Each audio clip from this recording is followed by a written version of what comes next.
Good morning मेरे प्यारे बच्चों। आज आप लोगों से कुछ मुझे बातें करनी है। आप लोगों को पता होगा कि आपके हिंदी मीडियम में मैंने 3 लेक्चर जो है अपलोड कर चुका हूँ। तो उस लेक्चर को आप लोग जो है शेयर भी कीजिए, सब्सक्राइब तो कर ही लिया होगा, लाइक भी कीजिए। और अगर आपको उसमें किसी तरह का कोई ट्रबल हो तो वो आप निश्चित रूप से आप कमेंट में लिख सकते हैं। एक चीज़ है। दूसरी चीज़ है, बहुत बच्चों को मैं ये देख रहा हूँ तो वो ये कह रहे हैं कि सर फर्स्ट चैप्टर का मतलब कुछ बचा हुआ था। तो आप लोग ये जान लीजिए कि फर्स्ट चैप्टर में बहुत कम ही बचा हुआ है, 3-4 क्लास बचा हुआ है। वो जब क्लास खुलेगी तो मैं आपको बता दूंगा। और आप लोग जो फेयर कॉपी बना रहे हो तो फेयर कॉपी बनाने में आप लोग क्या करोगे कि 8-10 पेज आप छोड़ दो, 10 पेज आप छोड़ दो। 10 पेज के बाद आप जो है चैप्टर 2 का फेयर कॉपी आप तैयार करके चले जाओ। क्योंकि ये जो क्लास आपके स्टार्ट हो रही है वो समझ लीजिए कि इसके बाद ही आपको जो है क्लास आगे पढ़ाई होगी। अगर चैप्टर फर्स्ट में पढ़ा दिया, चैप्टर फर्स्ट में जो बचा वो पढ़ा दूंगा, और चैप्टर सेकंड में जो मैं आपको ऑनलाइन पढ़ा रहा हूँ ये आपको खत्म हो जाएगी, तो फिर मैं चैप्टर थर्ड स्टार्ट करूंगा। तो जब क्लास खुलेगी तो जहाँ से मैं ऑनलाइन पढ़ा रहा हूँ वहीं से मैं आपको पढ़ाऊंगा। इसलिए जो भी बच्चे के पास में अगर मोबाइल नहीं है तो प्रयास कीजिए कि किसी से हेल्प लेकर के भी हम पढ़ लें, ताकि आप लोगों का क्लास छूटे नहीं। और जो भी ट्रबल होगा, ठीक है, वो मैं सब कुछ आपको बता दूंगा। आप एकदम पैनिक नहीं होइए। देख रहा हूँ बहुत बच्चे पैनिक हो जाते हैं, पैनिक मत होइए आप लोग। आप क्लियर रूप से मैं आपको सारा चीज़ कर दूंगा, ठीक है। जो मैं आपको पढ़ा रहा हूँ आप डेली जो है पढ़ते चले जाइए। एक बात। दूसरी चीज़ है, मैं एक और कहना चाह रहा हूँ कि बहुत बच्चे मुझे ये फ़ोन करके कह रहे हैं कि सर लाइव क्लास दीजिए। देखो आप, लाइव क्लास भी मैं आपको दे सकता हूँ। लाइव क्लास देने में मुझे क्या दिक्कत है? कोई दिक्कत नहीं है। लेकिन लाइव क्लास में आपको ये होगा कि बहुत सारे बच्चे जो हैं वो गांव चले गए, तो गांव में सब जगह नेटवर्क नहीं रहता है, ये चीज़ आप कंफर्म हो लीजिए, ठीक है ना। तो उस केस में अगर मैं लाइव क्लास दूंगा तो वो बच्चे के पास अगर नेटवर्क नहीं रहेगा तो उसका तो वो टॉपिक वहाँ से छूटेगा, ठीक है ना, फिर आगे उसको समझ में नहीं आएगी। इसीलिए मैं वीडियो को अपलोड करके ही यूट्यूब पर देता हूँ। आप फिजिक्स प्रभात रंजन लिखोगे आपको खुल जाएगी, सब्सक्राइब कर लोगे तो आपको पहले से पता चल जाया करेगा, जो ही हम लोड करेंगे पता चल जाएगा। लाइक कर दिया करो, कमेंट किया करो, ये सारा चीज़ लिखो। ये आप लिखते हो तो हमको ये पता चलती है कि बच्चा मेरा देख रहा है। बस में पूरा वीडियो देखा करो, ये नहीं कि कुछ देखे उसका छोड़ दिए, पूरा वीडियो देखा करो। एक एक चीज़ कॉपी पे नोट करके रखा करो। जब आपकी ऑफलाइन क्लास स्टार्ट होगी तो मैं सारा का कॉपी चेक करूंगा, इस चीज़ को आप ध्यान में रखिएगा, ठीक है ना। तो हम लोग लेक्चर 3 तक पढ़े थे, आज आपका लेक्चर 4 होगा। तो लिख लीजिए आप लोग लेक्चर 4।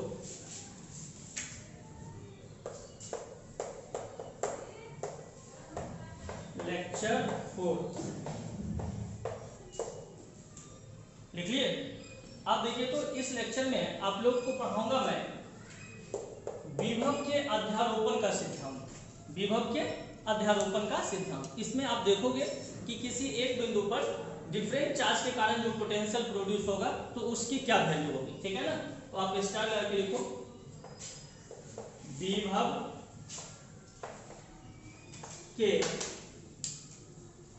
विभव के अध्यारोपण, विभव के अध्यारोपण का सिद्धांत। विभव के अध्यारोपण का सिद्धांत इंग्लिश लिख लोगे, superposition, superposition principle, superposition principle of potential, superposition principle of potential. अब देखिए तो ये क्या चीज होती है, विभव के अध्यारोपण का सिद्धांत क्या होता है। तो देखो विभव के अध्यारोपण का सिद्धांत हम किसको बोलेंगे, तो इसमें क्या होता है कि किसी एक बिंदु पर विभिन्न आवेशों के कारण उत्पन्न विभव का बीजगणितीय योग परिणामी विभव को बतलाता है। यानी आपको ध्यान दीजिएगा। तो हम लोग का टॉपिक क्या है, विभव के अध्यारोपण का सिद्धांत, सुपरपोजिशन प्रिंसिपल ऑफ पोटेंशियल। अब देखिए तो इस सुपरपोजिशन प्रिंसिपल ऑफ पोटेंशियल क्या होती है। तो इसमें क्या होगा कि आप बहुत सा चार्ज आपके पास होगा, ठीक है ना, और उस चार्ज के कारण किसी एक पॉइंट पर आप पोटेंशियल निकालोगे, तो उस रिजल्टेंट जो पोटेंशियल होगा वो सारा पोटेंशियल का जो है आपका क्या होगा, अलजेब्रिक सम होगा। तो हम लोग इसमें लिखेंगे कि इस सिद्धांत के अनुसार, नोट करते जाइए, सिद्धांत के अनुसार, इस सिद्धांत के अनुसार किसी बिंदु पर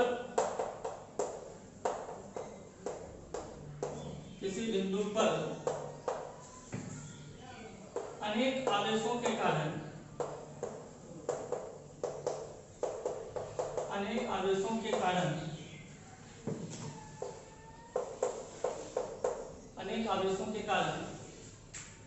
उत्पन्न विभव का बीजगणितीय योग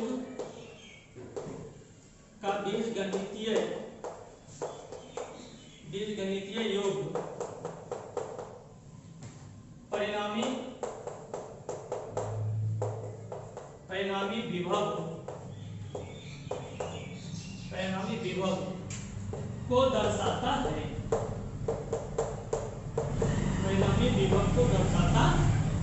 क्या दीजिएगा?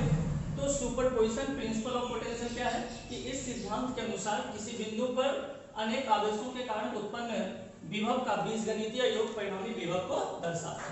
अब ध्यान दीजिएगा, ठीक है, तो ध्यान दीजिएगा, कंसीडर कीजिए कि आपका ये पॉइंट O है, ठीक है। अब इस पॉइंट O पर आपका जो है ये चार्ज Q1 जो है पोटेंशियल प्रोड्यूस कर रहा है। ये चार्ज यहां से मान लीजिए ये आपका Q2 पोटेंशियल प्रोड्यूस कर रहा है, ठीक है।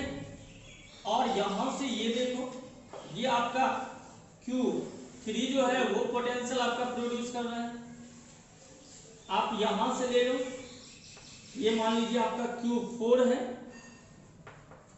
ये पोटेंशियल आपका प्रोड्यूस कर रहा है, ये मान लीजिए आपका Qn है।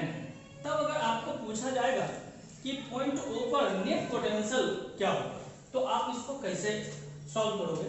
तो उस केस में हम लोग सुपरपोजिशन प्रिंसिपल ऑफ पोटेंशियल का यूज करेंगे। तो उन्होंने क्या कहा कि जितना भी चार्ज है सभी का पोटेंशियल को आप क्या करो, ऐड कर दो।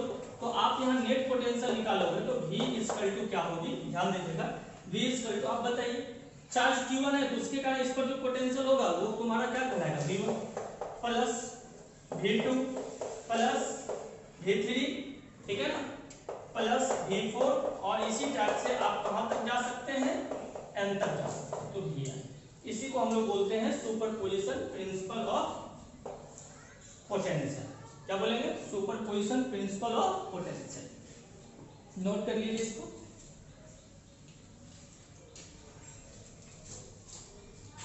अब हम लोग इस पे न्यूमेरिकल्स बनाएंगे।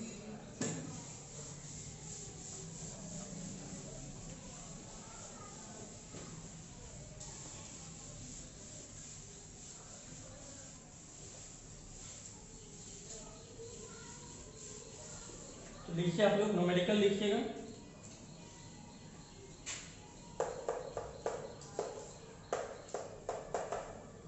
न्यूमेरिकल लिख के हाइफन दीजिए,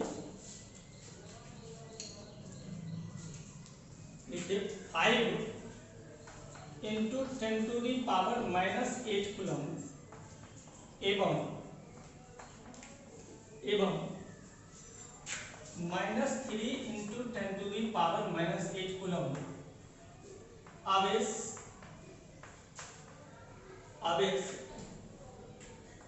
16 सेंटीमीटर की दूरी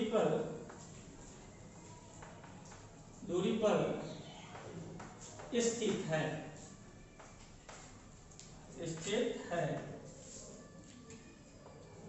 दोनों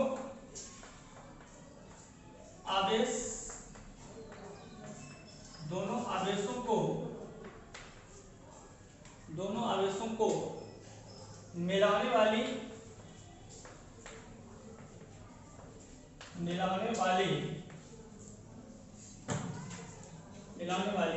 रेखा के किस बिंदु पर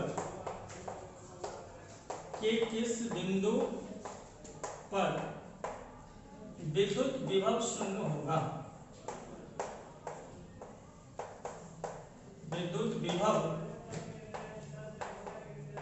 शून्य होगा। ध्यान दीजिएगा मेरे प्यारे बच्चों, आपका ये न्यूमेरिकल है और ये न्यूमेरिकल आपका थ्योरी के बेस पे ही है, और वो थ्योरी है आपका सुपरपोजिशन प्रिंसिपल ऑफ पोटेंशियल। तो आप इसमें क्या देख रहे हो? आप इसमें देख रहे हो कि 5 × 10⁻⁻8 कूलम एवं -3 × 10⁻⁻8 कूलम आवेश 16 सेंटीमीटर की दूरी पर स्थित है। यानी मेरे पास दो चार्ज है। आप अगर ये कंसीडर करो कि वन चार्ज ये है और अदर चार्ज आपका ये है, तो दोनों के बीच में कितना डिस्टेंस है? 16 सेंटीमीटर। ठीक है। तब आपसे कहा जा रहा है कि दोनों आवेश को मिलाने वाली रेखा के किस बिंदु पर विद्युत विभव क्या होगा? शून्य होगा। तो एक चार्ज को मान लो मैं यहाँ मान लेता हूँ और एक चार्ज को यहाँ मान लेता हूँ, तो दोनों को मिलाने वाली लाइन यही होगा। यानी आप इसको जो है पहले फिगर से समझ लो। आप ये कंसीडर करो कि ये आपका जो है एक लाइन है और यहाँ पर मैंने पॉइंट ए मान लिया और इस पे चार्ज मैं लिख रहा हूँ 5 × 10⁻⁻8 कूलम। समझ रहे हो आप लोग? और दूसरा आप मान लो कि ये ले लेते हैं हम, ये पॉइंट मेरा बी है और यहाँ चार्ज आपका -3 × 10⁻⁻8 कूलम है, और दोनों को मिलाने वाली लाइन जो है उसका डिस्टेंस कितना है? 16 सेंटीमीटर। तो 16 सेंटीमीटर को आप मीटर में बदलोगे तो 16/100 कितना होगा? 0.16 मीटर होगा। ये समझ रहे हो ना? हाँ, तो ये आपका हो जाएगा 0.16 मीटर। ये कहां से कहां तक होगा? ए से बी तक होगा। अब आपको कह रहा है मिलाने में किस बिंदु पर विद्युत विभव शून्य होगा। अब थोड़ा सा यहाँ ध्यान दीजिएगा। देखिए, ये दोनों आवेश को मिलाने वाली रेखा ये है ना? तो किस बिंदु पर? तो मान लीजिए दोनों आवेश को मिलाने वाली रेखा का हम यहाँ ले सकते हैं, यहाँ ले सकते हैं, यहाँ ले सकते हैं, कहीं भी हम ले सकते हैं। ठीक है ना?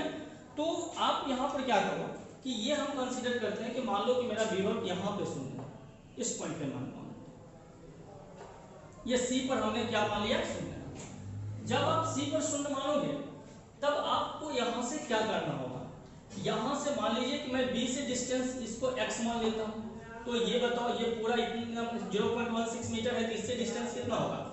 0.16 - x होगा या नहीं होगा? समझ रहे हो? ये 0.16 कैसे आया? क्योंकि आप 16 सेंटीमीटर, ये जो डिस्टेंस 16 सेंटीमीटर दिया है आपने उसको मीटर में कन्वर्ट किया है। तो बताओ मेरे प्यारे बच्चों, अब आपको इस सी पर क्या करनी है? पोटेंशियल निकालनी है। तो सी पे पोटेंशियल जो है कौन प्रोड्यूस करेगा? सी पर पोटेंशियल आपका 5 × 10⁻⁻8 कूलम वाला प्रोड्यूस करेगा और -3 × 10⁻⁸ कूलम वाला करेगा। तो दोनों के कारण पोटेंशियल निकालेंगे तो net potential V = VA plus क्या होगा? VB होगा या नहीं होगा? अब देखिए, तो क्वेश्चन में कह रहा है नेट पोटेंशियल क्या है? 0, तो यहाँ 0 पुट कर दिए। ये VA प्लस क्या होगा?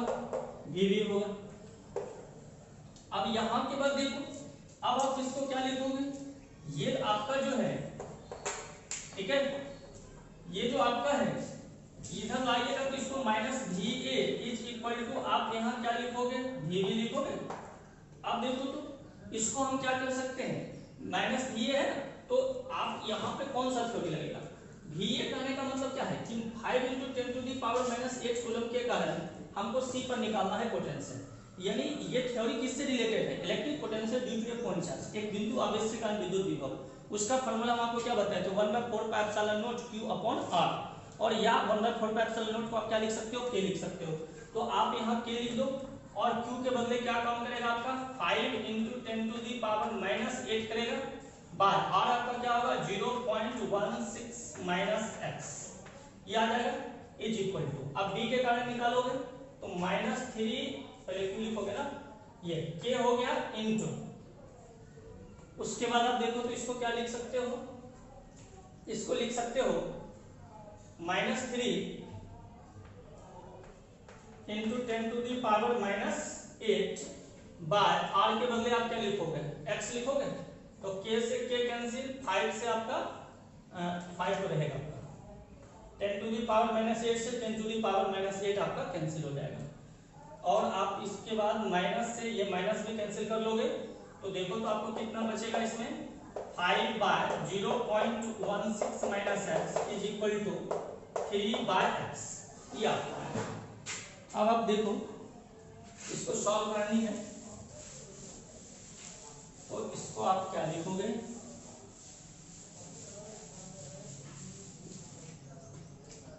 आपका आ जाएगा, बाय क्रॉस करोगे इसको तो ये आपका आएगा 5x और इधर से करोगे तो आपको कितना आएगा ये 0.48 माइनस 3x। तो आप इसको इधर ले आओ, 5x plus 3x is equal to 0.48, ये आपका 8x इज इक्वल टू 0.48। तो x इक्वल टू आएगा आपका 0.48 बाय 8 आएगा। ये किस में आंसर आपका आएगा मीटर में, और अगर आप इसको सेंटीमीटर में करोगे तो 100 से क्या करना होगा, ये तो आपका मीटर में आंसर आएगा ना, तो आप इसको सेंटीमीटर लोगे तो 100 से मल्टीप्लाई करोगे तो ये उड़ा दो नीचे, ये 100 हो जाएगा, 100 कैंसिल, ये कितना होगा 6 बार। सो x इक्वल टू कितना आया 6 सेंटीमीटर। अब देखिए तो आप फिगर में x किससे माने थे, आप x जो माने थे वो आप b पॉइंट से माने थे, यानी -3 × 10⁻⁸ कूलम से। तो आप यहाँ पर लिख दोगे फ्रॉम -3 × 10⁻⁸ कूलम।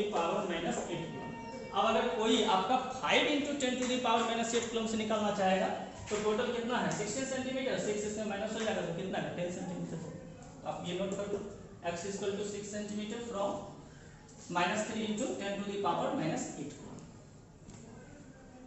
नोट कर लीजिए इसको।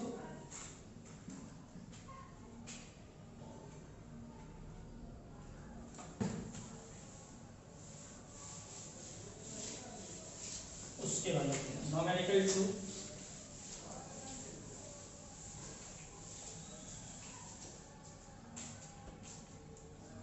न्यूमेरिकल 2 लिखिएगा।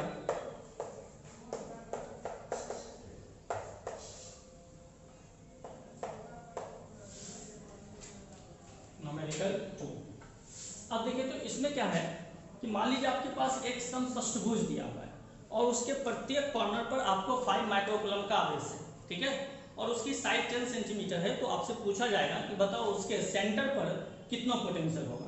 तो न्यूमेरिकल 2 में लिखा, यदि 10 सेंटीमीटर भुजा वाले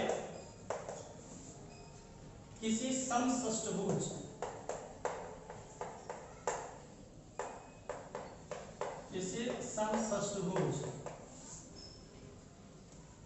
प्रत्येक कोने पर 5 माइक्रोकूलम आवेश स्थित हो तो केंद्र पर विभव की गणना कीजिए। तो केंद्र पर विभव की गणना कीजिए। अब देखो ध्यान से समझना इसको। कहता है यदि 10 सेंटीमीटर भुजा वाले किसी समषष्ठभुज के प्रत्येक कोने पर 5 माइक्रोकूलम आवेश स्थित हो तो केंद्र पर विभव की गणना कीजिए। तो इसमें क्या करोगे, सबसे पहले आप डायग्राम ड्रॉ करोगे। तो समषष्ठभुज तो आपको डायग्राम ड्रॉ करने आ रहा है, तो ये देखिए आपका समषष्ठभुज हो जाएगा। मान लो यही आपका क्या है समषष्ठभुज है, इसका ये सभी क्या कहलाएगा वर्टेक्स कहलाएगा ये। तो कितने इसमें वर्टेक्स होंगे 6 होंगे, ये A B C D E और ये F होंगे, ठीक है। अब इसका सेंटर कहाँ मिलेगा आपको, देखो इसका सेंटर तो यही होगा ना, इस पर आपको पोटेंशियल निकालना है। तो आप बताओ इस पर पोटेंशियल कौन प्रोड्यूस करेगा, इस पे पोटेंशियल यही सब प्रोड्यूस करेगा। सब पे आपको 5 माइक्रोकूलम का चार्ज है, टोटल पे कॉर्नर पे आपको 5 माइक्रोकूलम का ध्यान रखिएगा। अब इसके सेंटर पे आपको निकालनी है तो आप क्या करो कि डिस्टेंस का काम तो आपका देखो, अगर ए के कारण निकालेंगे तो डिस्टेंस मेरा OA होगा या नहीं होगा, डिस्टेंस क्या होगा मेरा OA होगा। बी के कारण निकालेंगे तो डिस्टेंस मेरा क्या होगा OB होगा, ये OB होगा। और सी के कारण निकालेंगे तो डिस्टेंस मेरा क्या होगा OC। डी के कारण निकालेंगे तो डिस्टेंस क्या होगा बताओ OD, और इसके कारण क्या होगा OE, और इसके कारण क्या होगा OF होगा या नहीं होगा। तो एक चीज आप बताओ, ये OA, ये OB, OC, OD ये सब आपस में क्या होता है इक्वल होता है, एक चीज है। दूसरी चीजें आप ये जान रहे हो कि समषष्ठभुज के अंदर जो त्रिभुज बनता है वो समबाहु त्रिभुज होती है, इक्विलैटरल ट्रायंगल होती है। तो जब इक्विलैटरल ट्रायंगल होती है तो उसकी हर एक साइड क्या होगा, इक्वल होगा। तो आपको ये AB 10 सेंटीमीटर दिया हुआ है, तो बताओ ये कितना सेंटीमीटर होगा, ये 10 सेंटीमीटर, ये भी 10 सेंटीमीटर। यानी आपका जो है ये पूरा OA OB OC ये सब जो है OA equal to OB equal to OC equal to OD equal to OE equal to OF, ये सब का सब आपको कितने सेंटीमीटर होंगे, 10 सेंटीमीटर होंगे। अब यहाँ के बाद पूछो आपको पोटेंशियल निकालनी है, तो A के कारण पोटेंशियल निकालोगे तो आपको V equal to 1/4πε0 Q upon R लगाओगे। तो आपका यहाँ से देखो Q 5 माइक्रोकूलम, R का वैल्यू 10 सेंटीमीटर, 1/4πε0 तो सब में होगा। फिर इसमें चेक करोगे तो इसमें बताओ चार्ज कितना होगा, यही चार्ज होगा ना, सब पे वही चार्ज है 5 माइक्रोकूलम। टोटल पे कितना है 5 माइक्रोकूलम चार्ज है, ये ध्यान दीजिएगा। क्वेश्चन में ही आपको कहा है प्रत्येक कॉर्नर पे यहाँ भी 5 माइक्रोकूलम है और यहाँ भी आपको 5 माइक्रोकूलम चार्ज है। तो चार्ज सेम है, ठीक है ना, और आपका डिस्टेंस भी सेम है। तो नेट पोटेंशियल अगर आप निकालते हो तो एक का निकालेंगे, उसमें 6 से क्या करेंगे, मल्टीप्लाई कर देंगे। यानी V equal to 6 into VA लिख सकता हूँ। V कहाँ है आपका, नेट पोटेंशियल। 6 क्यों लगाए, क्योंकि इसमें कितना चार्ज है, 6 चार्ज है। और VA क्या है, A के कारण पोटेंशियल निकाले, तो सब का पोटेंशियल यहाँ क्या है, सेम है, इसीलिए डायरेक्ट हमने 6 मल्टीप्लाई करते। अगर सेम नहीं होता तो अलग अलग करके निकालते। तो ये तुम्हारा हो गया कितना 6। अब क्या फार्मूला लगाओगे, 1/4πε0 Q/R, याद है ना, ये फार्मूला याद है, याद होगा तो समझ में अच्छी तरह से आएगा, ध्यान रखिएगा। अब आप बताओ ये V हो गया 6, इसके बदले क्या लिखोगे 9 × 10⁻⁹। Q का value 5 microcoulomb, 5 × 10⁻⁻6 by R, distance कितना 10 सेंटीमीटर। तो सेंटीमीटर को मीटर बदलोगे तो 10 सेंटीमीटर को मीटर बदलोगे, देखो यहाँ 10 सेंटीमीटर है, 100 से डिवाइड करोगे 10 से 10⁻⁻ क्या हो जाएगा -1 हो जाएगा। तो 10 सेंटीमीटर को हम लोग कितना लिखेंगे 10⁻⁻⁻1। तो ये देखिए तो V इक्वल टू आपका कितना आएगा, मल्टीप्लाई करो आप 6 को 5 से कितना 30, 30 को 9 से 270, तो 270 हो गया। अब देखो ये और ये सॉल्व करोगे तो 10 पे पावर कितना होगा 3, और ये ऊपर चला जाएगा तो 8 हो जाएगा ना, 10 पे पावर क्या हो जाएगा 4, और इसका यूनिट क्या होता है वोल्ट। तो ये भी आपका क्या हो जाएगा, आंसर हो जाएगा। नहीं 2 × 10⁴ वोल्ट, 2 × 10⁴ वोल्ट, ठीक है, बन जाएगा ना ये आप लोग। अब इस टाइप का प्रॉब्लम आपको रहेगा, कभी आपको क्या करेगा स्क्वायर दे देगा, स्क्वायर के चारों कॉर्नर पे आपको 4 दे देगा, सेंटर पे पूछेगा, यही सब करेगा, ठीक है ना। चलिए नोट कीजिए इसको।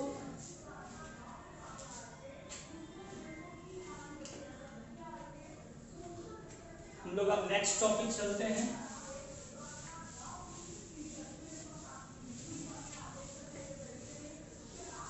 नेक्स्ट टॉपिक लिखिए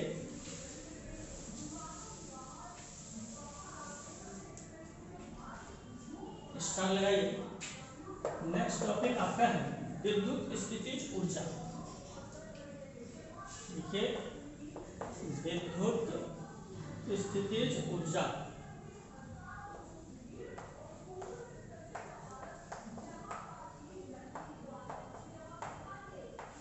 विद्युत स्थितिज ऊर्जा, इसको हम लोग इंग्लिश में बोलते हैं इलेक्ट्रोस्टैटिक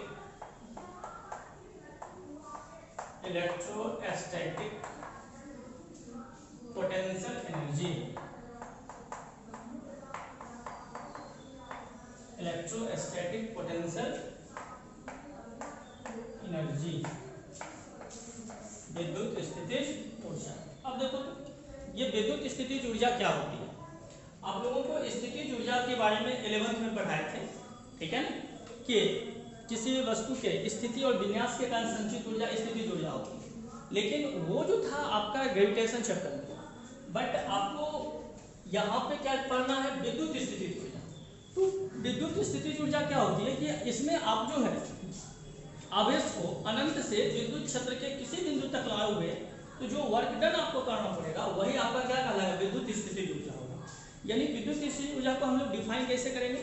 तो डिफाइन करेंगे कि आवेशों को अनंत से विद्युत क्षेत्र के किसी बिंदु तक लाने में किए गए कार्य क्या कहलाते हैं? विद्युत स्थितिज ऊर्जा कहलाते हैं।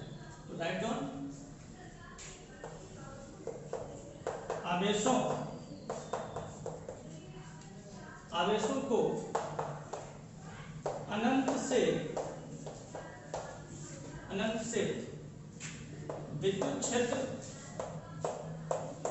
विद्युत क्षेत्र के किसी बिंदु तक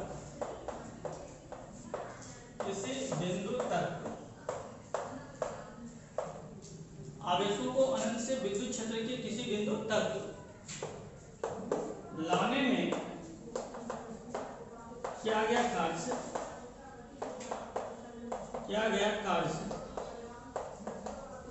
किया गया कार्य विद्युत स्थितिज ऊर्जा कहलाता है। विद्युत स्थितिज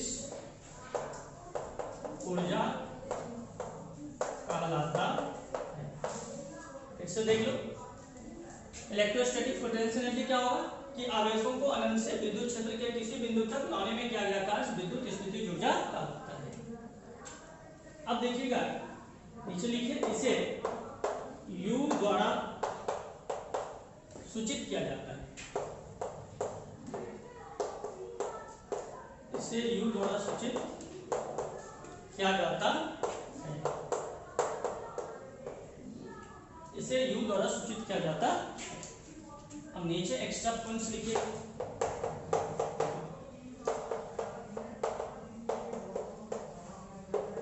पहला पॉइंट लिखो, सबसे पहली बात कि विद्युत स्थितिज ऊर्जा हो या स्थितिज ऊर्जा हो या ओनली ऊर्जा हो, वो सब क्या है? अदिश राशि है। तो लिखो विद्युत स्थितिज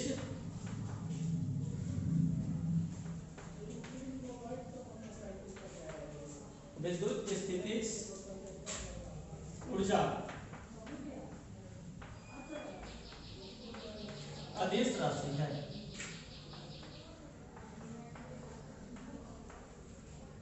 विद्युत स्थितिज ऊर्जा अदिश राशि है। सेकंड पॉइंट देखो, अगर आप इंफिनिटी पे बात करोगे तो इंफिनिटी पे आपका विद्युत स्थितिज ऊर्जा 0 होता है। तो सेकंड पॉइंट लिखोगे, अनंत पर विद्युत स्थितिज ऊर्जा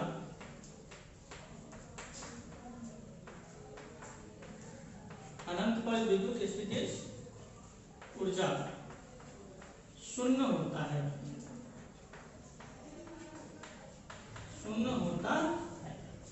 ठीक है।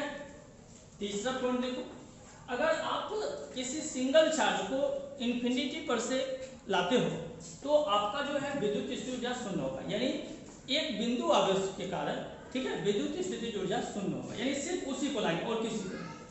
तो यहां लिखेंगे एक बिंदु आवेश के कारण विद्युत स्थितिज ऊर्जा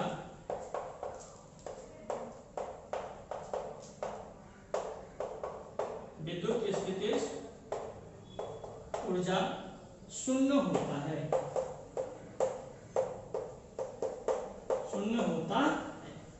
ठीक है, इसको नोट कर लीजिए आप लोग। समझ में आ रहा है ना? ध्यान दीजिएगा, फिर से मैं रिपीट कर देता हूँ। विद्युत स्थितिज ऊर्जा इलेक्ट्रोस्टैटिक पोटेंशियल एनर्जी, आवेशों को अनंत से विद्युत क्षेत्र के किसी बिंदु तक लाने में किया गया कार्य विद्युत स्थितिज ऊर्जा कहलाता है। इसको हम लोग किससे डिनोट करते हैं? U से डिनोट करते हैं। ये स्केलर क्वांटिटी है या वेक्टर स्केलर क्वांटिटी है। सिर्फ अगर एक चार्ज को आप इंफिनिटी से लाओगे तो आपको वर्क डन क्या होगा? 0, यानी इलेक्ट्रो पोटेंशियल एनर्जी क्या हो जाएगी? 0 हो जाएगी। ठीक है ना? चलिए इसको नोट कर लीजिए। आप फिर आगे हम लोग जो है इसके और बनाएंगे, फिर इसको नोट कीजिए। अब देखिए, अब आपको एक्सप्रेशन निकालनी है। ठीक है ना? ये तो आपको मैंने डेफिनेशन बताया, ठीक है, उस पर कुछ एक्स्ट्रा पॉइंट्स बताया। अब आपको एक चीज तो क्लियर हो गया कि जब भी हम इलेक्ट्रोस्टैटिक पोटेंशियल एनर्जी निकालेंगे, ठीक है ना, तो सिंगल चार्ज नहीं होगा। चार्ज सिंगल तो होगा ही नहीं, क्योंकि उससे कारण पोटेंशियल एनर्जी 0 होती है। तो जब आपको पोटेंशियल एनर्जी निकालनी होगी तो कम से कम 2 चार्ज या फिर 2 से अधिक, जितना भी आप ले सकते हो। ठीक है, तो लोगों का नेक्स्ट टॉपिक होगा स्टारलाइट लिखो।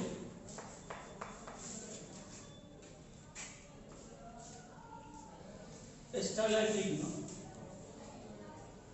आवेशों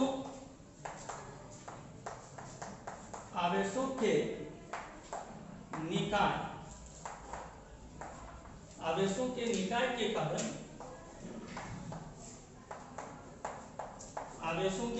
कारण विद्युत स्थितिज ऊर्जा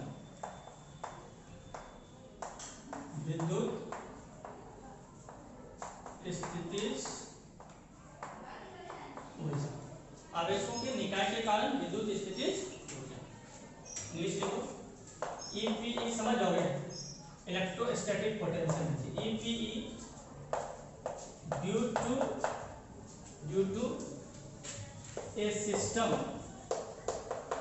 due to a system of charge। अब देखिए, अब इसमें चाहो तो आप 2 चार्ज 3 चार्ज कोई भी ले सकते हो, तो हम 2 चार्ज पर ही बनाते हैं, ठीक है। तो याद रखो, अब इसमें हम लोग क्या एज्यूम करेंगे, इसमें एज्यूम हम लोग करेंगे कि मान लिया 2 चार्ज Q1 और Q2 है, Q1 और Q2 के बीच का डिस्टेंस हम क्या मान लेंगे, R मान लेंगे। तो यहाँ से सबसे पहले मैं फिगर बना देता हूँ, समझने में अच्छा रहेगा आप लोग को। ये मान लीजिए आपका एक्स एक्सिस है, ठीक है, और ये इसको आप वाई एक्सिस मान लो, ये आपका ओरिजिन हो गया, ध्यान से समझिएगा। अब हम क्या करते हैं, अभी देखो तो इस पर कोई चार्ज है, कोई चार्ज नहीं, तो जब चार्ज ही नहीं तो इलेक्ट्रिक फील्ड बनेगा, नहीं बनेगा। जब इलेक्ट्रिक फील्ड नहीं बनेगा तो क्या उस पर फोर्स लगेगा, नहीं फोर्स लगेगा। जब चार्ज ही नहीं है, इलेक्ट्रिक फील्ड बनेगा ही नहीं, तो फोर्स कहाँ से लगेगा, इलेक्ट्रिक फोर्स नहीं लगेगा। इस चीज को ध्यान रखिए। तो आप यहां से देखो कि हम क्या करते हैं कि सबसे पहले Q1 चार्ज को इन्फिनिटी पर से हम लाते हैं, ठीक है। Q1 चार्ज को कहां से लाएंगे, इन्फिनिटी पर से लाएंगे। तो इन्फिनिटी पर से हम मान लो कि Q1 चार्ज को हम लाए पॉइंट ए पे लाए।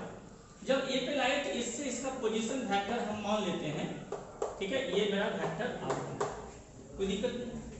अब बताओ कि इस Q1 चार्ज को लाने में मुझे कोई वर्क डन करना पड़ेगा, नहीं करना पड़ेगा। क्यों नहीं करना पड़ेगा, क्योंकि यहाँ पहले से तो विद्युत क्षेत्र है ही नहीं, तो हमको किसी भी तरह का वर्क डन करना नहीं पड़ेगा। कौन सा वर्क डन, मतलब इलेक्ट्रिक वर्क डन, ऐसा कर सकते हो, बस समझ रहे हो। अब उसके बाद मान लो कि आप दूसरा चार्ज को लाते हो, तो दूसरा चार्ज को हम मान लो ये बी पॉइंट पर लाए, वो चार्ज मेरा क्या है, Q2, ठीक है। जब इस चार्ज को हम लाएंगे तो मुझे वर्क डन करना पड़ेगा। क्यों करना पड़ेगा, क्योंकि मैंने पहले से यहाँ Q1 ला के रखा था, तो वो तो अपने अराउंड जो है इलेक्ट्रिक फील्ड बना लिया है, तो इसके इलेक्ट्रिक फील्ड के अगेंस्ट में हम जो है इसको लाएंगे हम। तो आप यहाँ से इसका पोजीशन वेक्टर मान लो ये वेक्टर R2, और इससे A से B का डिस्टेंस जो होगा, आप 11th में पढ़े होंगे, ट्रायंगल ये लगा दोगे, तो ये आपका AB जो है वो आपको आएगा vector R2 minus vector R1, ये आपको आएगा, ठीक है। तो vector R2 minus vector R1। अब उसके बाद देखो, अब मुझे क्या करनी है, लैंग्वेज कैसे लिखेंगे, तो लैंग्वेज में हम लोग लिखेंगे कि मान लिया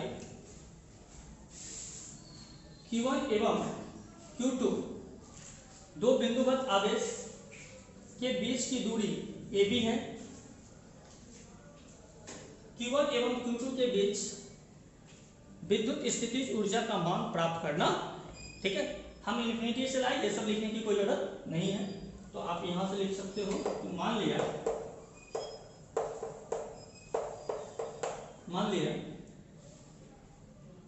Q1 एवं Q2 दो बिंदुवत आवेश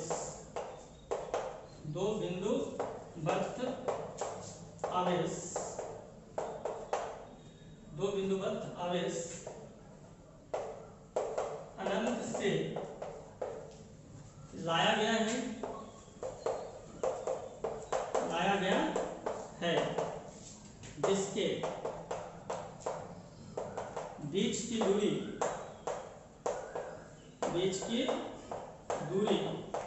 AB है, ठीक है। इनके बीच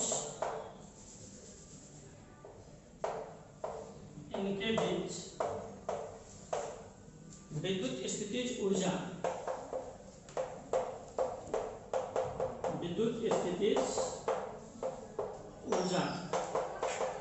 प्राप्त करना है, प्राप्त करना है। ऐसे समझ लीजिए, ठीक है। हम ये नहीं लिख रहे कि हम Q1 को लाए Q2 को लाए, पहले किसको लाए ये नहीं लिख रहे हैं, लाए तो दोनों की इंफिनिटी, इसलिए मैंने इंफिनिटी जोड़ दिया है। तो फिर से समझ लो, हमने सबसे पहले चार्ज किसको लाया, Q1 को लाया। तो Q1 को चार्ज लाने पर कोई भी वर्क डन हमको नहीं करना पड़ेगा, क्योंकि पहले से यहाँ कोई इलेक्ट्रिक फील्ड नहीं है। उसके बाद हम Q2 को लाए, तो जब Q2 को हम लाएंगे तो हमको वर्क डन करना पड़ेगा, क्योंकि चार्ज Q1 पहले से आ चुका है, तो ये अपना क्या बनाएगा, इलेक्ट्रिक फील्ड बनाएगा। तो जब इलेक्ट्रिक फील्ड बनाएगा तो इस पर फोर्स लगेगा, उसके अगेंस्ट हमको वर्क डन करना पड़ेगा। इसलिए मैंने लिखा कि मान लिया Q1 एवं Q2 दो बिंदुवत आवेश अनंत से लाया गया।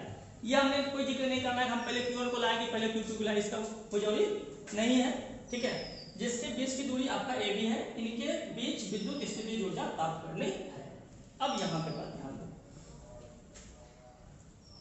अब हम लोग इसको क्या करते हैं, तो सबसे पहली बात आप ये बताओ कि इसमें हम लोग जो है चार्ज Q1 को लाए, तो Q1 के कारण हम निकाल लेते हैं कि B बिंदु पर क्या मेरा विभव होगा।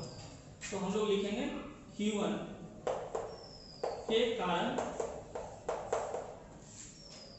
बिंदु B पर विभव, Q1 के कारण बिंदु B पर विभव। तब देखो तो V इक्वल टू फॉर्मूला लगाओगे क्या, 1/4 पाई एप्सिलॉन नॉट Q का काम कौन करेगा, Q1 बार। अब बताओ डिस्टेंस A से B, तो डिस्टेंस क्या होगा AB, ये डिस्टेंस क्या होगा AB हो जाएगा। अब यहाँ के बाद देखो इसी को आप क्या लिख सकते हो, so V equal to 1/4 pi epsilon naught Q1, और AB को देखो तो मैग्नीट्यूड के फॉर्म में लिखोगे तो vector R2 minus vector R1 लिखेंगे ऐसा। अब देखो तो अब आपको वर्क डन निकालना है, तो कार्य बराबर क्या बताते हैं आप, कार्य बराबर विभव गुणे, या डायरेक्ट ऐसा करते हैं तुम लोग को W बराबर V इंटू Q बताए थे, वही लगा देते हैं। तो W equal to V into Q, तो ये W हो गया। अब V के बदले क्या पुट करोगे, यही पुट करोगे ना। अब ऐसा भी सोच लो तुम कि अगर हम vector R2 minus vector R1 का मैग्नीट्यूड कुछ तो होगा, 10 सेंटीमीटर 20 सेंटीमीटर 50 सेंटीमीटर कुछ तो होगा, तो हम उसको क्या मान लेते हैं, R मान लेते हैं। तो यहाँ V के बदले हम लिख लेंगे तो 1/4 पाई एप्सिलॉन नॉट, ठीक है, Q1 अब बार, हम इसको R मान लिए, इसको क्या मान लिए R, और इंटू Q के बदले बताओ कौन सा चार्ज Q2 आएगा ना, तो यहाँ आप Q2 लिखोगे, ठीक है। एक चीज आपको ध्यान रखनी है कि आप vector R2 minus vector R1 को आप क्या मानते हो, यहीं पे मैं ब्रैकेट में लिख देता हूँ, magnitude of vector R1 minus magnitude of vector R2 को हमने क्या मान लिया है, R मान लिया। ध्यान देना इस पे, ये मत समझना कि सर ये हुआ क्या, इसको इसका वैल्यू तो कुछ आएगा 10 सेंटीमीटर 20 सेंटीमीटर 25 सेंटीमीटर कुछ तो आएगा, उसको हमने क्या मान लिया, R मान लिया। अब देखो तो अब ये जो वर्क डन करना पड़ा यही तो आपका इलेक्ट्रोस्टैटिक पोटेंशियल एनर्जी हो जाएगा। क्या फॉर्मूला आया, 1/4 pi epsilon naught Q1 into Q2 by क्या हो जाएगा, ये आपका है, इसको नोट कर लीजिए।